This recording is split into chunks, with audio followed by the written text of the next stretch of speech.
ও আমার যুবক ভাইরা, আমার মোহাম্মদপুরের ভাইরা, আমার পর্দার আড়ালের মা ও বোনেরা, একটু দিলের কান লাগাইয়া শোনো, আসন দিয়া বসো, মাথাটা নত কইরা দাও।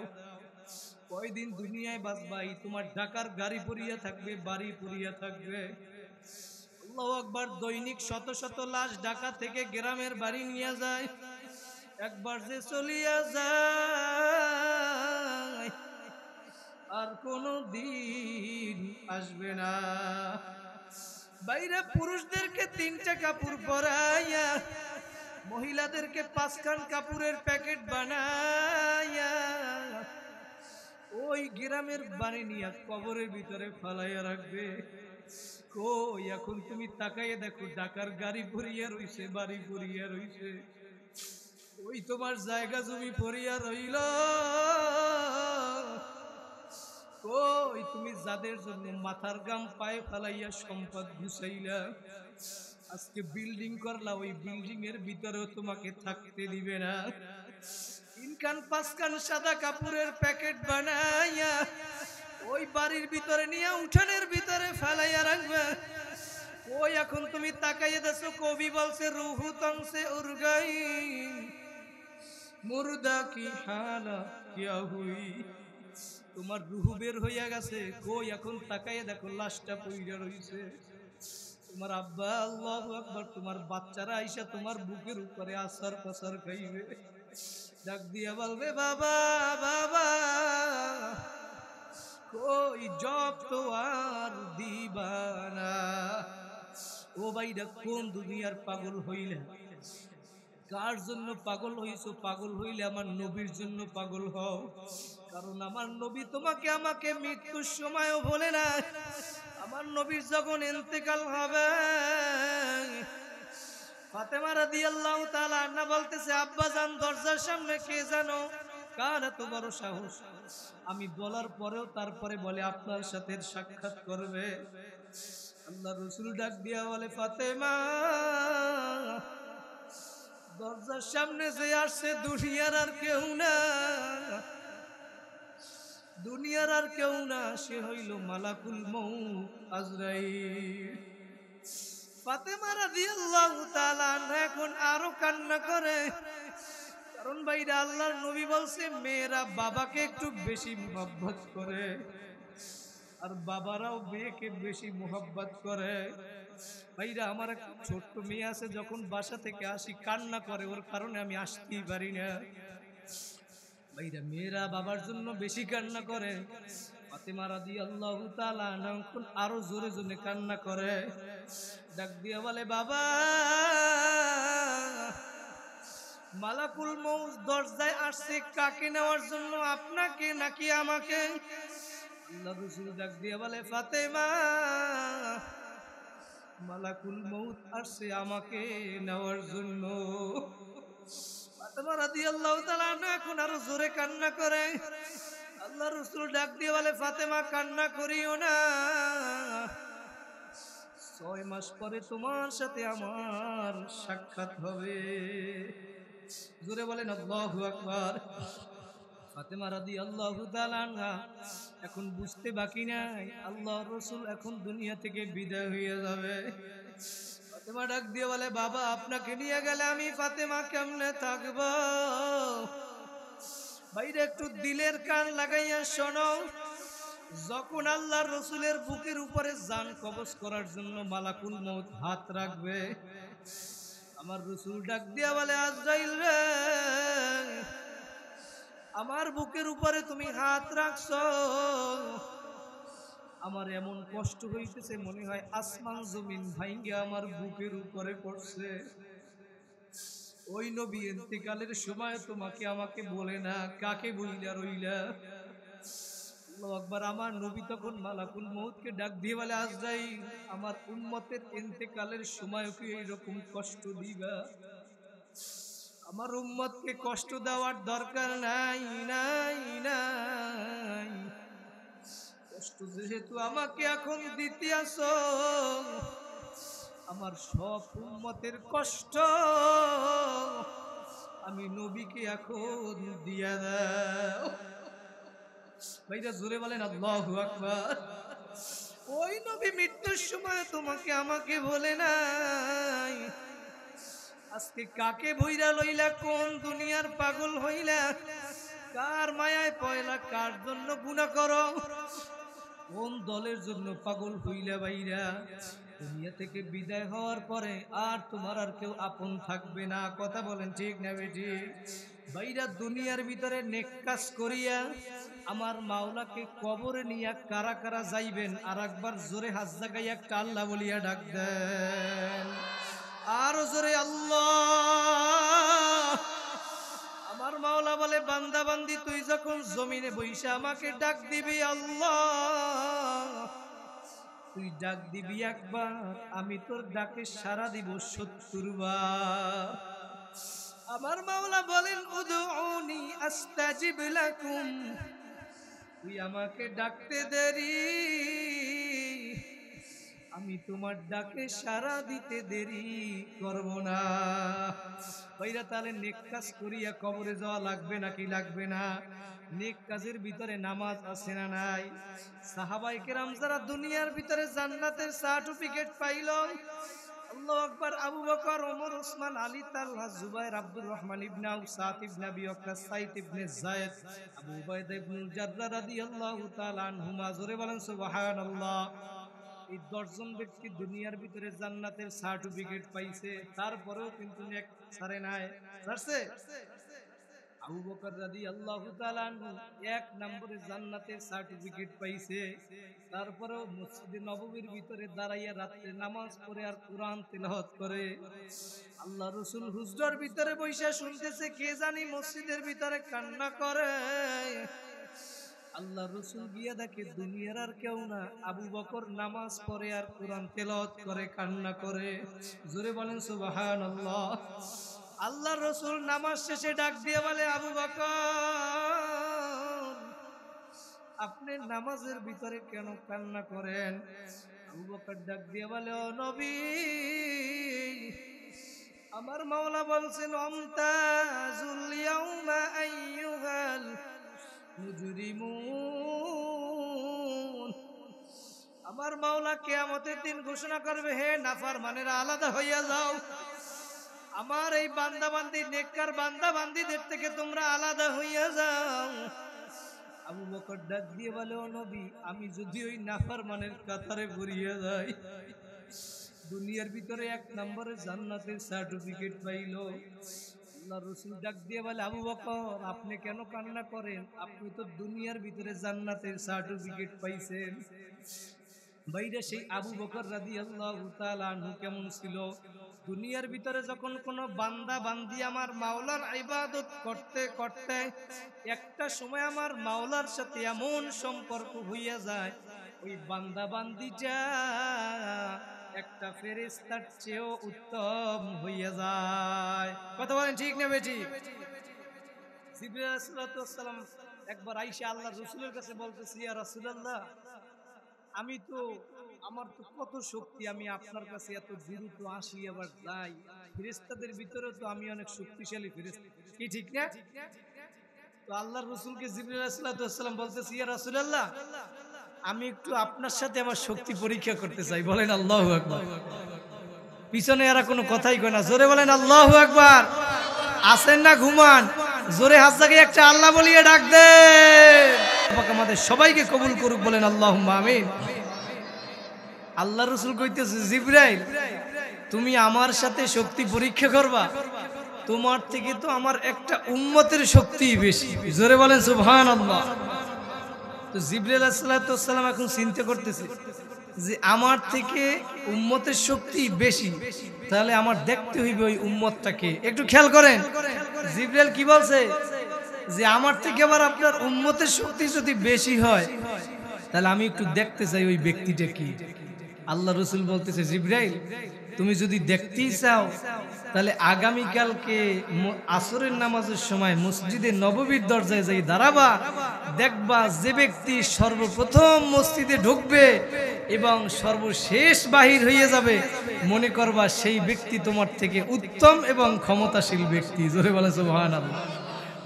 জিবরাইল আলাইহিস সালাতু ওয়াস সালাম আগামীকালকে আসরের সময় ভিক্ষুকের সুরতে মসজিদে নববীর দরজায় যাই দাঁড়াইছে।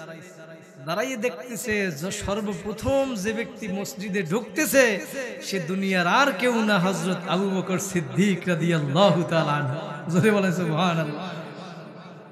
তো আবার অপেক্ষা করতেছে, নামাজ শেষে একজন একজন সবাই বাহির হইয়ে যায়।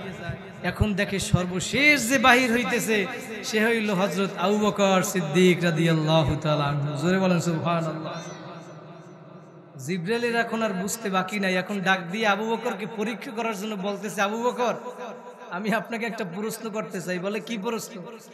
বলে আপনি পারলে বলেন যে এই মুহূর্তে জিবরাইল কোথায় উপস্থিত আছে। বলেন আল্লাহু আকবার। জিবরাইল আসছে ভিক্ষুকের সুরতে। আবু বকর কি জানে জিবরাইল কোথায় আছে? জানে। এখন পরীক্ষা করার জন্য প্রশ্ন করছে যে কেমন ক্ষমতা আবু বকরের, আজকে এটা জিবরাইল দেখবে। আবু বকর রাদিয়াল্লাহু তাআলা আনহু বলতেছে, জিবরাইল আপনি আমার এই যে পরীক্ষা করতেছেন, জিবরাইল না, সে তো ভিক্ষুকের সুরতে আসছে। বলে ভিক্ষুক আপনি যে আমার এইটা প্রশ্ন করছেন এটা আমি কতক্ষণ সময়ের ভিতরে বলবো? বলে আপনি যত দ্রুত বলতে পারেন। আবু বকর বলে আমি চক্ষু বন্ধ করবো আর খুলবো, বইলা দেব জিবরাইল কোথায় আছে। সুবহানাল্লাহ বলবেন না? আবু বকর রাদিয়াল্লাহু তাআলা চক্ষু বন্ধ করছে আর খুলছে। জিবরাইল আলাইহিস সালাতু ওয়াস সালাম বলতেছে আপনি চক্ষু বন্ধ কইরে করছেন কি? আবু বকর বলে আমি চক্ষু বন্ধ কইরা আসমান জমিন যত জায়গা আছে আসমান জমিনের ভিতরে সব খুঁজিয়ে তন্ন তন্ন করছি। 8টা জান্নাত, 7টা জাহান্নাম, লাজা, হুতামা, সাইর, সাকর, জাহিম, হাওয়া, আল্লাহর আরশে আজিমের আশেপাশে সব জায়গায় জিবরাইলকে খুঁজছি, আমি কোথাও পাই নাই। আমার মনে হয় আমার সামনে যে উপস্থিত সেই হইল জিবরাইল। আল্লাহু আকবার। জিবরাইলের আর বুঝতে বাকি নাই যে আমার থেকে ক্ষমতাশীল ব্যক্তি কে? আবু বকর। আল্লাহ রাসূলের কথা ঠিক আছে কিনা? তো তারাও নেকের জন্য পাগল ছিল কি ছিল না? হযরত ওমর ফারুক রাদিয়াল্লাহু তাআলা আনহু অর্ধেক দুনিয়ার রাজত্ব করছে। তার ভিতরে ন্যায় বিচার কেমন ছিল? একবার জেরুজালেমের ভিতরে রওনা করছে সংসদ ভবনে, উটের পিঠে রওনা করছে ওমর আমিরুল মুমিনিন, অর্ধেক দুনিয়ার রাজা, বাংলাদেশের বছর 200 রাষ্ট্রের রাজা। জোরে বলেন আল্লাহু আকবার। তার উটের রশি ধরে টাইনে টাইনে নিতেছে গোলাম। এখন ওমর রাদিয়াল্লাহু তাআলা চিন্তা করে যে গোলাম আমার রশি টানবে, আমি উটের পিঠে চড়বো, এটা হইতে পারে না। এখন ডাক দিয়ে বলে, এ গোলাম এখন আমি কতক্ষণ উটের রশি টানবো, তুমি কতক্ষণ উটের পিঠে বসবে। আল্লাহু আকবার বলবেন না? অর্ধেক দুনিয়ার রাজা, ন্যায় বিচার। আমিরুল মুমিনিনকে বলতেছে গোলাম এইটা তো হইতে পারে না, আপনি রশি টানবেন আর আমি উটের পিঠে বসে থাকবো, এটা বেদবি হবে, এটা আমার দ্বারা সম্ভব না। ওমর ডাক দিয়ে বলে, এ গোলাম আগে হইল পরিচয়, তুমি মুসলমান আমিও মুসলমান, তুমিও মানুষ আমিও মানুষ। কথা বলেন ঠিক না বেঠিক? কিন্তু বর্তমানে কি অবস্থা? আল্লাহ আমাদের সবাইকে দিনের সহি বুঝদান করুক, বলেন আল্লাহুম্মা আমিন। তো এরকম কতক্ষণ সে রশি টানে, সে পিঠে বটে উঠে, আবার সে কতক্ষণ রশি টানে, ওমর রাদিয়াল্লাহু তাআলা পিঠের উপরে বসে। এখন যেই জেরুজালেমের কাছাকাছি গেছে তখন আল্লাহর কুদরত, রশি টানা পড়ছে ওমরের পিঠের উপরে, বসছে কে? গোলাম, আর রশি টানতেছে ওমর। রশি টানতে টানতে জুতো ছিঁড়ে গেছে। এখন আমিরুল মুমিনিন অর্ধেক দুনিয়ার রাজা, এক হাতে উটের রশি আর এক হাতে ছিঁড়া জুতা। আল্লাহু আকবার। এই সংসদ ভবনে যাইতেছে জেরুজালেমে, যখন যাইতেছে সবাই অভ্যর্থনা জানানোর জন্য হাজার হাজার মানুষ দাঁড়াই রইছে।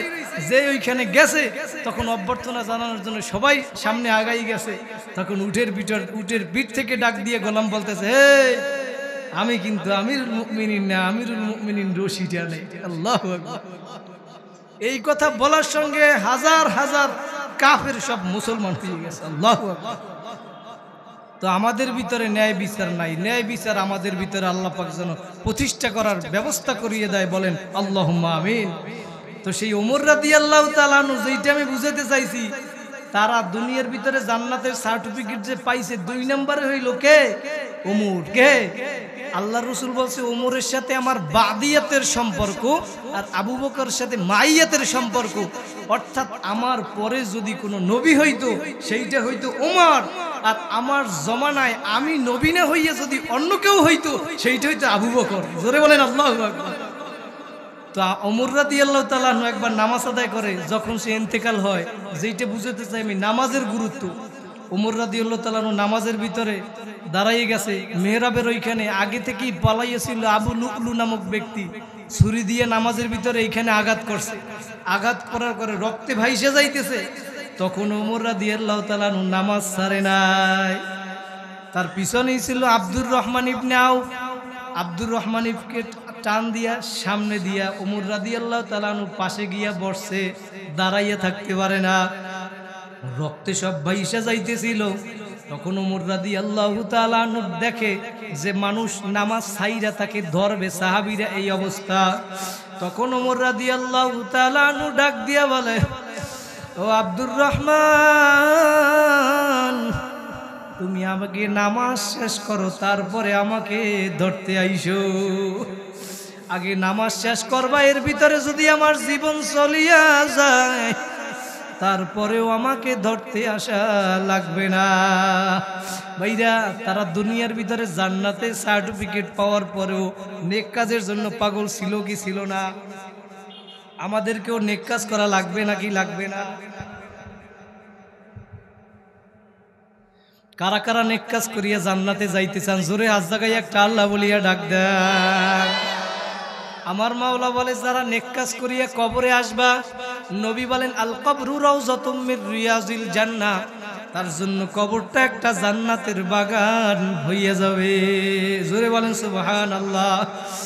ভাইরা, একটু মনকে বুঝান, ওরে মন, দুনিয়ার ভিতরে কি কারণে আসছি আর কি নিয়ে রওনা করলাম, আর বর্তমানে কি করতেছি, একটু চিন্তা ভাবনা কইরা ওই হিসাব নিকাশ মিলাইয়া তারপর মাওলার কবরে গিয়া শুইয়েন। কারণ দুনিয়ার ভিতরে আপনি আসছেন, ভাইরা, আপনি যদি অসুস্থ হইয়া যান, প্রথমে আপনাকে এই প্রাথমিক চিকিৎসা তখন আপনার স্থানীয় জায়গায় নেওয়া হবে। কথা বলেন ঠিক কিনা?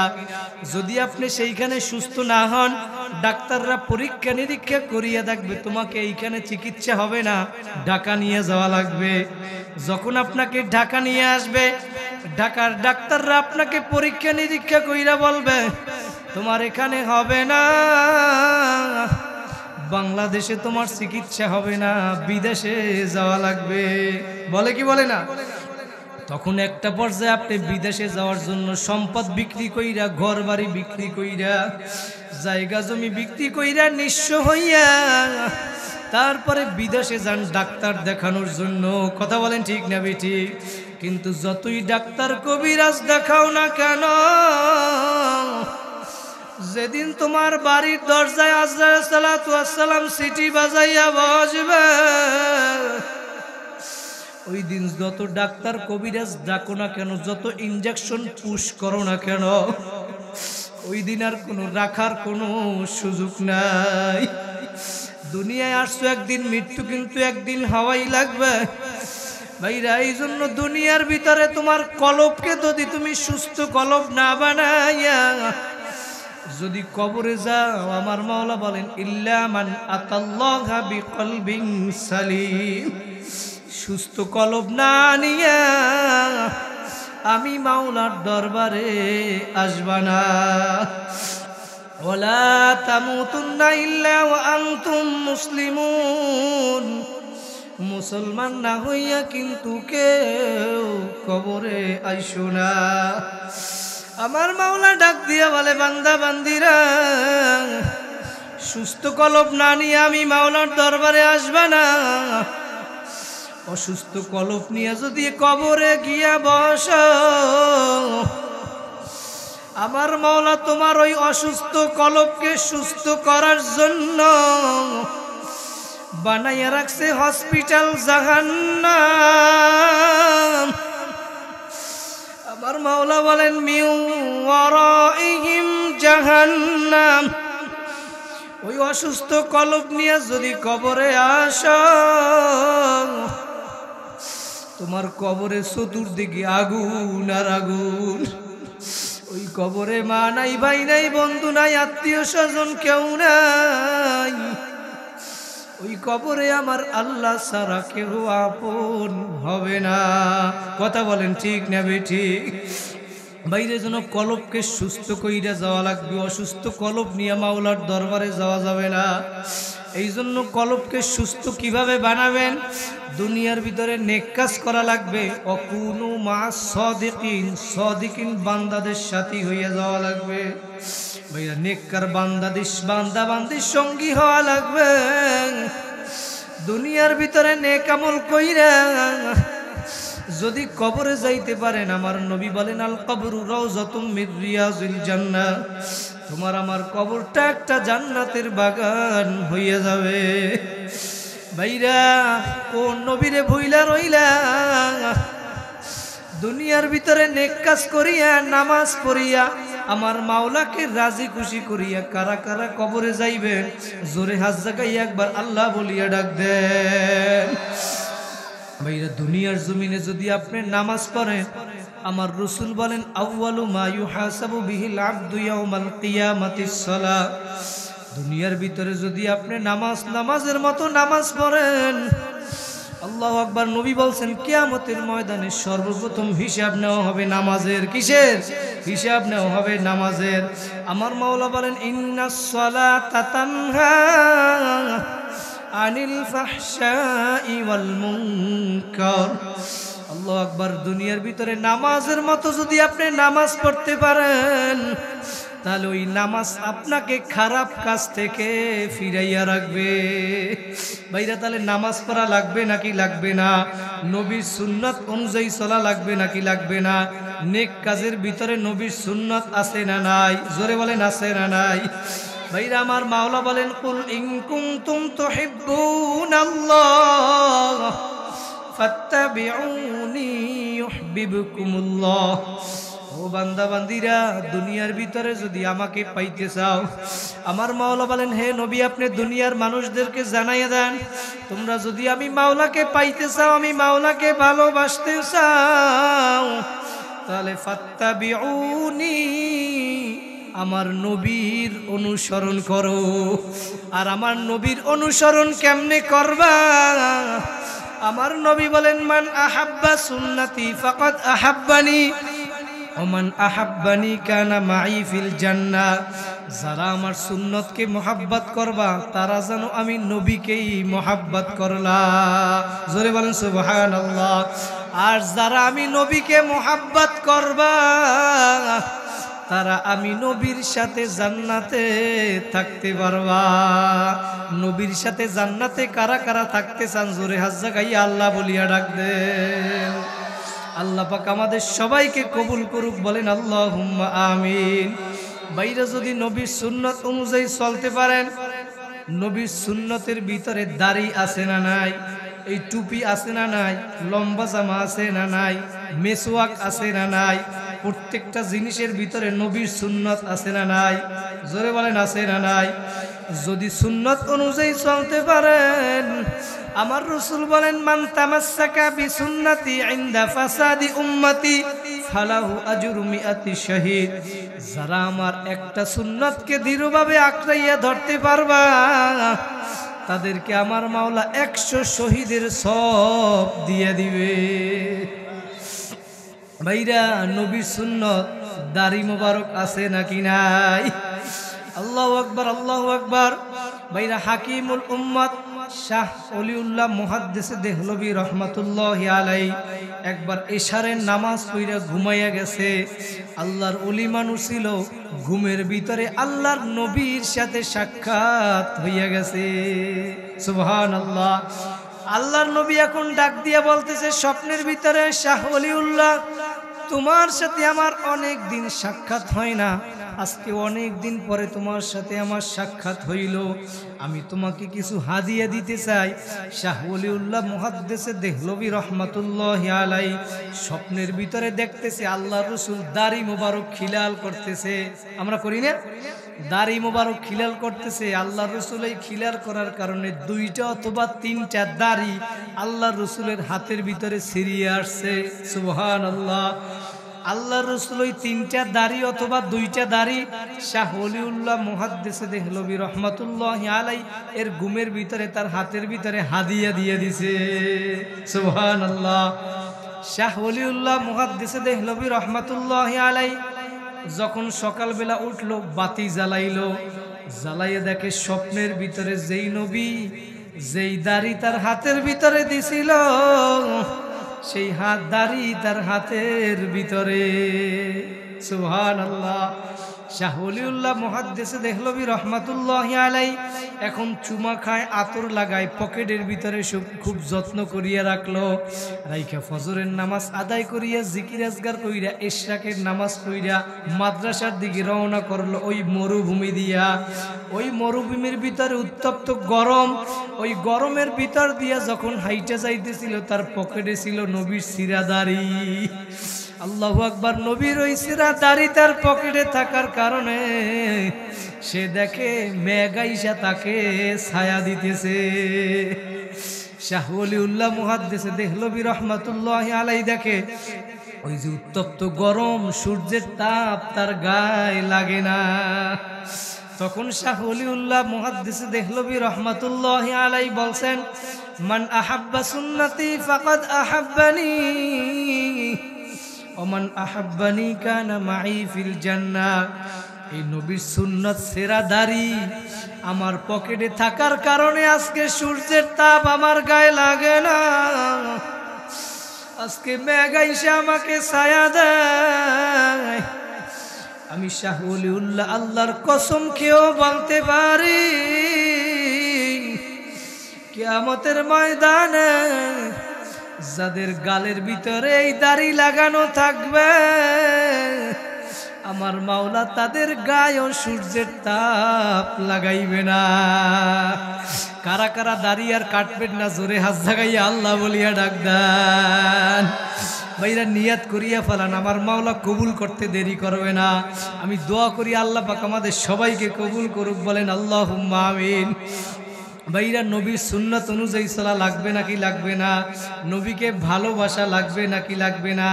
সাহাবায়ে কেরাম নবীকে কেমন ভালোবাসছিল আমার মাওলা এই জন্যই বলছে আমিনু কামা আমানান নাস, তোমরা ঈমান আনো যেরকম ঈমান আনছে সাহাবীরা।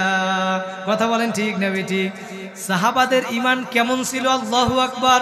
হযরত আবু বকর সিদ্দিক রাদিয়াল্লাহু তাআলা আনহু কোন এক যুদ্ধের ভিতরে মুসলমানদের পক্ষে যুদ্ধ করে আর আবু বকরের ছেলে যুদ্ধ করে কাফেরদের পক্ষে। আল্লাহু আকবার। যুদ্ধের পরে তার ছেলে তার বাবাকে ডাক দিয়ে বলতেছে, বাবা আমি অমুক যুদ্ধের ভিতরে আপনি আমার সামনে এমন ভাবে পইরা গেছিলেন, আমি চাইলে ইচ্ছা করলে আপনাকে আমি কতল করতে পারতাম কিন্তু করি নাই, যেহেতু আপনি আমার বাবা। আবু বকর কেমন ঈমান ছিল ভাইরা চিন্তা কইরা দেখেন। আবু বকর রাদিয়াল্লাহু তাআলা আনহু ডাক দিয়া বলে, সন্তান তুমি ওই সময় যদি আমার সামনে পড়িয়া যাইতা আমি আবু বকর সঙ্গে সঙ্গে তোমাকে কতল কইরা ফেলাইতাম, কারণ তুমি মুসলমানদের শত্রু, ইসলামের শত্রু, আমার মাওলার শত্রু, দুনিয়া মুসলমানদের শত্রু, আমার নবীর শত্রু। কথা বলেন ঠিক না বেঠিক? তাদের ঈমান বিশ্বাস কিরকম ছিল? ওমরে ফারুক রাদিয়াল্লাহু তাআলা আনহু যখন রাজত্ব করছিল অর্ধেক দুনিয়ার রাজা, তখন তার আয়াতের ভিতরে নীল নদী চলে আসছিল। ওই নীল নদীর একটা নিয়ম ছিল, ওই নীল নদী বছরে একবার শুকাইয়া যাইত। যখন ওই নীল নদী শুকাইয়া যাইত, ওই নীল নদীর ভিতরে পানি আনার জন্য ওই নীল নদের ভিতরে পানি আনার জন্য একটা যুবতী মেয়েকে ওই নদীর ভিতরে জবাই করা লাগতো। বলেন নাউজুবিল্লাহ। যখন ওমর রাদিয়াল্লাহু তাআলা আনহুর জমানায় নীল নদের পানি শুকাইয়া গেল, তখন লোকেরা বলতেছে মেয়ে জবাই না করলে, যুবতী মেয়ে জবাই না করলে পানি আসবে না নীল নদে। গভর্নর ডাক দিয়ে বলছে, না এইটা হইতে পারে না, ইসলামে তো এটা জায়েজ নাই। যদি ওই মেয়ে জবাই করার ভিতরে যদি পানি আসার চিন্তা ভাবনা হয়, তাহলে ক্ষমতা তো মেয়ে জবাইয়ের ভিতরে চলে আসে, আমার মাওলার ক্ষমতা গেল কই? কথা বলেন ঠিক না বেটি? ওমর রাদিয়াল্লাহু তাআলা আনহু বলে, গভর্নর না এইটা হইতে পারে না। আল্লাহু আকবার। হাস্যকর ঘটনা না? আল্লাহু আকবার। ওমর রাদিয়াল্লাহু তাআলা আনহু এখন নীল নদের কাছে চিঠি লেখছে। চিঠি কি লেখছে? মনে হইতে পারে হাস্যকর, আসলে না না না, তাদের ঈমানটা কি রকম ছিল? ওমর রাদিয়াল্লাহু তাআলা একদিন ডাক দিয়া বলছিল, আমার মাওলা যদি কিয়ামতের দিন ঘোষণা করেন দুনিয়ার সব মানুষ জাহান্নামী, ওমর বলে একটা মানুষ যদি জান্নাতি হয়, ওমর রাদিয়াল্লাহু তাআলা আনহু বলে আমার নেক আমলের দিকে তাকাইলে আমি মনে করি ওই জান্নাতি ব্যক্তিটা আমি ওমর হব। সুবহানাল্লাহ। আবার জাহান্নামের ভয় কেমন ছিল, বলে আমার মাওলা কিয়ামতের দিন যদি ঘোষণা করেন দুনিয়ার সব মানুষ জান্নাতি, একটা মানুষ জাহান্নামী, ওই জাহান্নামী আমি ওমরও হইতে পারি। অর্ধেক দুনিয়ার রাজা জান্নাতের সার্টিফিকেট পাইছে, নদীর কাছে চিঠি লেখে, হে নীল নদী তুমি যদি মাওলার হুকুমে জারি হও তাহলে জারি হইয়া যাও, আর মাওলার হুকুমে যদি জারি না হও তোমার নীল নদের পানি আমাদের লাগবে না। ওই চিঠি নিয়ে গভর্নর নদীতে ফালাইতে দেরি, নীল নদে পানি আসতে দেরি করে না। সুবহানাল্লাহ। আর কোনো দিন ওই নীল নদী শুকাইয়া যায় নাই। ভাইরা তাদের ইমানটা কিরকম ছিল, মাওলার উপরে বিশ্বাস কিরকম ছিল, কথা বলেন ঠিক নেবে ঠিক। ভাইরা সর্বশেষ যেইটা আমি বুঝাতে চাই, দুনিয়ার ভিতরে আসছি একদিন, যাব একদিন, কি নিয়ে আসলাম, কি করতেছি আর কি নিয়ে রওনা করলা রে বাবা। দুনিয়ার ভিতরে কি করতেছো, নেক কাজ যদি না করো, ভাইরা দুনিয়ার ভিতরে আসছি গুনার কাজ হইয়া যাইতেই পারে, কথা বলেন ঠিক নেবে ঠিক। কারণ আমার মাওলা ডাক দিয়ে বলে, ভাই আমার আগেও ভাই বয়ান করছে, আমার মাওলা বলছেন হাদিসে কুদসির ভিতরে, সাবাকত রহমাতি আলা গজবি, আমার রহমত আমার রাগের থেকে প্রাধান্য পাইয়া যায়। আমার মাওলা বলেন, ইল্লা মান তাবা ওয়া আমানা ওয়া আমিলা আমালান সলিহা ফাউলাইকা ইউবাদদিলুল্লাহু সাইয়্যাতিহিম হাসানাত। তোমরা তওবার মতো যদি তওবা করতে পারো, নেক আমল যদি বাড়াইতে পারো, আমি মাওলা তোমাদের জীবনের সব গুনাহ খাতাগুলি মাফ করিয়ে দিব। জোরে বলেন সুবহানাল্লাহ। আমার মাওলা বলেন শুধু গুনাহ খাতাগুলি মাফ করব তাই নয়, ইউবাদদিল মানে পরিবর্তন করা, সাইয়্যাতিহিম হাসানাত। 19 নাম্বার পারায় কোরআন শরীফের ভিতরে, 19 নাম্বার পারায় 5 নাম্বার পৃষ্ঠার ভিতরে আমার মাওলা বলে, ইউবাদদিলুল্লাহু সাইয়্যাতিহিম হাসানাত, আমি তোমাদেরকে মাফ করব, শুধু তাই নয় আমি তোমাদের গুনাহগুলাকে সব নেকের দ্বারা পরিবর্তন করিয়ে দিব। আমার মাওলা তো দয়ার মাওলা, সাবাকত রহমাতি আলা গজবি, আমার রহমত আমার রাগের থেকে প্রাধান্য পাইয়া যায়। আমার মাওলা ডাক দিয়ে বলে, বান্দা বান্দিরা তোরা আমি মাওলার রহমত থেকে নৈরাশ হইস না।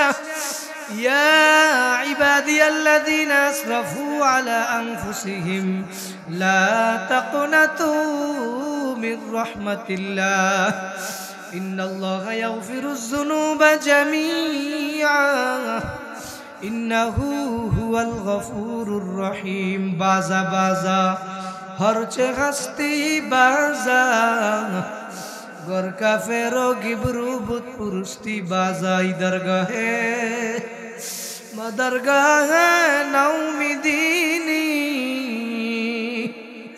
সদবারাগর তওবা শিকস্তি বাজা। আমার মাওলা বলে, বান্দা বান্দি আমি তোমাকে নফস দিছি, তুমি চেষ্টা করার পরেও তোমার থেকে গুনাহ হইয়া যাবে। আমি মাওলা জানি, এই জন্যই তোমার জন্য তওবার দরজা খোলা রাখছি। বান্দা বান্দি পাহাড় পরিমাণ গুনাহ করিয়া ফেলাইছো, আয় আয় আয়, আমি মাওলার রহমত থেকে নৈরাশ হইস না। আয় আয় আয়, তুই আমি মাওলাকে ডাকার মতো যদি ডাকতে পারো, আমি মাওলা তোমাকে মাফ করতে দেরি করব না। ভাইরা কারা কারা মাফ পাইয়া কবরে যাইতে চান, আর একবার জোরে হাত জাগাই একটা আল্লাহ বলিয়া ডাক দেন। ভাইরা তওবা করলে আমার মাওলা মাফ করতে পারে কি পারে না? আমার নবী বলেন, আত্তাইবু মিনাজ জামবি কামান লা জামবা লাহু। তুমি যদি তওবার মতো যদি তওবা করো, তুমি এমন হইয়া যাবা মনে হয় তোমার আমল নামায় কোনো গুনাহ থাকবে না। ভাইরা, নবী মূসার জমানায় এক ব্যক্তি ছিল, ওই ব্যক্তি এমন কোনো খারাপ কাজ নাই যে করত না। একটা সময় এলাকাবাসী সবাই অতিষ্ঠ হইয়া গেল তার খারাপ কাজের কারণে। এখন এলাকাবাসী সবাই ডাক দিয়া বলে, ওর খারাপ কাজের কারণে আমাদের সন্তানরাও নষ্ট হইয়া যাবে, ওকে এখন জঙ্গলে নিয়ে ফালাইয়া রাখো, এলাকা থেকে তাড়াইয়া দাও। তখন সবাই মিলিয়া ওকে এলাকা থেকে তাড়াইয়া জঙ্গলে যুবককে ফালাইয়া রাখছে। ওই যুবক জঙ্গলের ভিতরে যাইয়া এখন জঙ্গলের ভিতরে ডানে তাকায় দেখে মরুভূমি, বামে তাকায় মরুভূমি, এই পাশে তাকায় সমস্ত জঙ্গল আর জঙ্গল। মশাই কামড়ায়, পোকামাকড়ের জ্বালা, আসমান তার ছাদ, জমিন তার বিছানা। ওই যুবক এখন কোথাও সাহায্য তালাশ করে, কোথাও সাহায্য পায় না।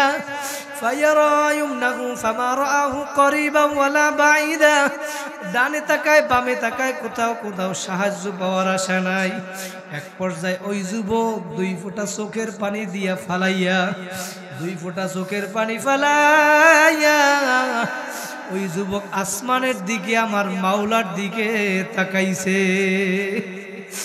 আমার মাওলা ডাক দিয়া বলে, যদি আমার ভয় 2 ফোঁটা চোখের পানি ফালাইতে পারো,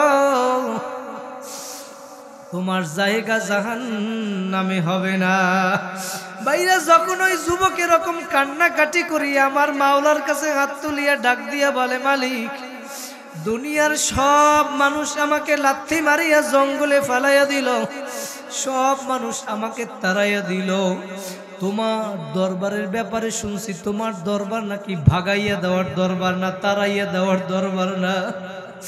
বলে, মাবুদ গো, তুমি যদি আমারে মাফ করিয়া দাও, তোমার যদি তাতে বাদশাহী কমিয়া যায়, আমাকে মাফ করার কোনো দরকার নাই।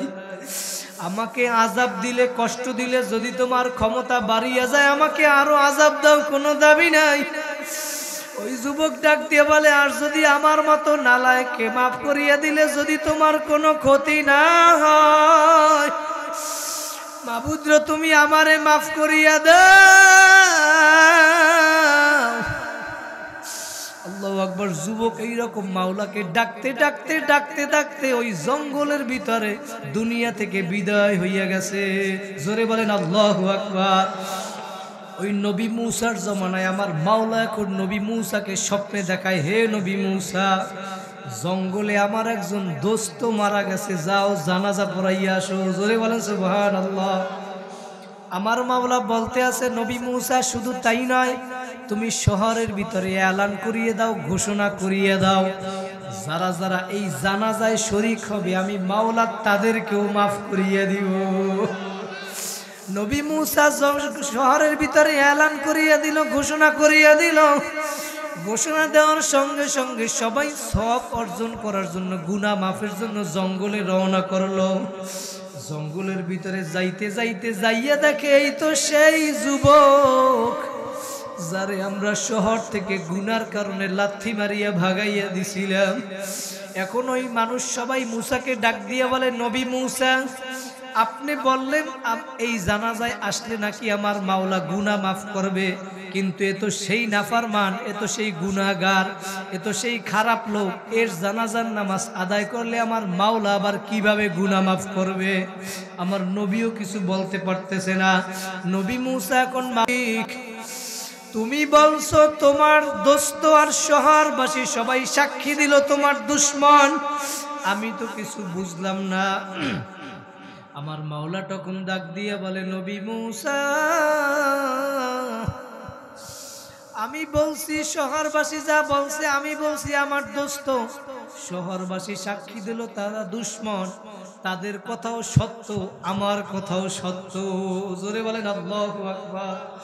আমার মাওলা ডাক দিয়ে বলে, নবী মূসা, ও আমার দুশমন ছিল, কিন্তু যখন ও জঙ্গলের ভিতরে যাইয়া আমার কান্নাকাটি শুরু করছে, রোনাজারি শুরু করছে, ও যখন ডান দিকে সাহায্য তালাশ করে কোনো সাহায্য পায় না, বাম দিকে সাহায্য তালাশ করে কোনো সাহায্য পায় না, এক পর্যায়ে গিয়ে আমি মাওলার কাছে এমন কান্নাকাটি শুরু করিয়া দিছে, ওর কান্না কান্নাকাটির কারণে আমি মাওলার আরশের ভিতরে এমন ভাবে জোশ মারিয়া ফেলাইছে। আবার মাওলা ডাক দিয়া বলে নবী মূসা, ওর কান্নার কারণে আমার দিল কুদরতি অন্তরটা ঠান্ডা হইয়া গেছে, আমি খুশি হইয়া ওরে মাফ করিয়া দিছি। আমার মাওলা ডাক দিয়ে বলে ওর কান্না কাটি আমি মাওলার কাছে এমন ভালো লাগছিল মূসা, ওই যুবক তো তঙ্গি দিলওয়ালা, ছোট দিলওয়ালা, শুধু নিজের জন্যই ক্ষমা চাইছে। কিন্তু ও যদি নিজের জন্য ক্ষমা না চাইয়া দুনিয়ার সবার জন্য যদি ক্ষমা চাইতো, আমি মাওলা সবাইরে ক্ষমা না করিয়া পারতাম না রে মূসা। কারণ আমার মাওলা বলে সাবাকাত রহমাতি আলা গযাবি মান জাআনি মান তাগাররাবা ইলাইয়া তালাক্কাইতাহু মিন বাইদ। जब कोई बंदा बंदी मेरी तरफ आता है, शिकस्ता दिल आता है, टूटा हुआ दिल आता है, जब घबरा कर चारी तरफ मायूसी का समंदर दिखता है, आसमान उस पर टूट से नजर आता है, जमीन उस पर तंग हो जाता है, चारी तरफ के दरवाजे जब उस पर बंद हो जाता है, আমার মাওলা ডাক দিয়ে বলে নবী মূসা, চতুর্দিক থেকে যখন ওই যুবকের জন্য দরজা বন্ধ, মেরি দরওয়াজা কভি বন্ধ नहीं होता, আমি মাওলার দরজা তখনও খোলা। আয় আয় আয় ও যুবক ভাইরা, মোহাম্মদপুরের ভাইরা, আমার মুরব্বী বাবারা, আমার পর্দার আড়ালের মা ও বোনেরা, কোন দুনিয়ার পাগল হইলা, একটু মনকে বুঝাও রে মন, কোথায় রওনা করছ? ওই জাহান্নামের আগুন এক সেকেন্ড সহ্য করার শক্তি দুনিয়ার কোনো মানুষের নাই। ওই জাহান্নাম হসপিটাল আমার মাওলা বানাইয়া রাখছে। আমার নবী বলে ওই জাহান্নামের আগুন কেমন তেজের আগুন জানো? ওই জাহান্নামের আগুন দুনিয়ার আগুনের থেকে 70 গুণ বেশি তেজের আগুন। আল্লাহু আকবার। ওই দুনিয়ার আগুনের ভিতরে কোন মানুষ 1 মিনিট হাত রাখবে এমন শক্তি নাই। আর ওই জাহান্নামের আগুন কেমন আগুন? আমার মাওলা ডাক দিয়া বলে নারুল্লাহিল মুকাদাতুল্লাতি তাত্তালিউ আলাল আফইদা। ওই জাহান্নামের আগুন যদি কোনো জায়গায় লাগার সঙ্গে সঙ্গে ভাইরা দুনিয়ার আগুন যেইখানে লাগে সেইখানে পুড়িয়া যায়, যেইখানে লাগে সেইখানে ব্যথা হয়। আমার মাওলা নিজেই সূরা হুমাযার ভিতরে বলিয়া দেয় জাহান্নামের আগুন এমন আগুন কোন জায়গায় লাগার সঙ্গে সঙ্গে কলিজা পর্যন্ত পৌঁছে যাবে। আল্লাহু আকবার, আল্লাহু আকবার। ইমাম গাজ্জালী রাহমাতুল্লাহি আলাইহি কিতাবের ভিতরে লেখছেন কিয়ামতের ময়দানে আমার মাওলা 10 রকমের আকৃতিতে মানুষকে উঠাবে কিয়ামতের ময়দানে। ভাইরা, এক শ্রেণীর মানুষ কিয়ামতের ময়দানে শূকরের আকৃতিতে উঠবে, বলেন নাউজুবিল্লাহ। আর এক শ্রেণীর মানুষ কুকুরের আকৃতিতে উঠবে। ভাইরা, কারণ কি? আমার মাওলা দুনিয়ার ভিতরে যা কিছু কুদরতি আমার মাওলার হাত দ্বারা বানাইছে তার ভিতরে একটা হইল মানুষের চেহারা। আমার মাওলার এই কুদরতি চেহারা জাহান্নামে জ্বলবে না, জ্বলবে না। আমার মাওলা এই জন্য তোমার আমার চেহারাকে কিয়ামতের ময়দানে পরিবর্তন কইরা একটা শুয়ার কুকুরের আকৃতিতে বানাইয়া আমার মাওলা ঘোষণা করবে, হে ফেরেশতারা খুজুহু ফাগুল্লু, ধর ওকে বান্দিয়া ফেলাও, জাহান্নামের ভিতরে নিক্ষেপ কর। ওই জাহান্নামের আযাব সহ্য করার শক্তি দুনিয়ার কোনো মানুষের নাই।